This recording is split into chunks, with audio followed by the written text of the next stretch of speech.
Minus കഴിച്ചിട്ട് കുഞ്ഞിന് വയ്യാതായപ്പോൾ സഹിച്ചില്ല. പരാതിപ്പെട്ടിട്ടും നീതി കിട്ടില്ല. അത് ആ ഹോട്ടലിൽ പോയി തല്ലി തകർക്കും. നമുക്ക് ആ ഒരു വീഡിയോ ഒന്ന് കണ്ടോ.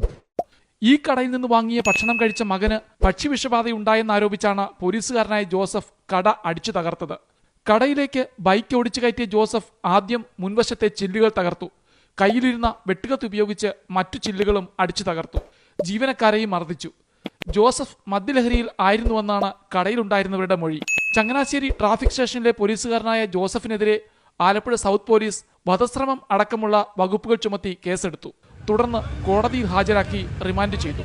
പോലീസുകാരൻ നടത്തിയ അക്രമത്തെ ഗൗരവമായി കാണണമെന്ന് Kerala hotel and restaurant association ആവശ്യപ്പെട്ടു. വേലി തന്നെ വിളവ് തിന്നുന്ന ഒരു സമ്പ്രദായം അവിടെ ആംബുലൻസ് വിളിച്ച ഞാൻ ഇവിടുന്ന് പോയത്. പോലീസുകാരനാണ്, ഞാനൊരു അച്ഛനാണ്. ആദ്യം നിങ്ങളൊരു തന്തയായിട്ട് നിങ്ങളുടെ വീട്ടിൽ മക്കൾക്കൊരു ഈ സാധനം വന്നു കഴിയുമ്പോൾ നിങ്ങൾ സ്വന്തമായിട്ട് ചിന്തിച്ചു നോക്കൂ എന്താണ് വേണ്ടെന്നുള്ള.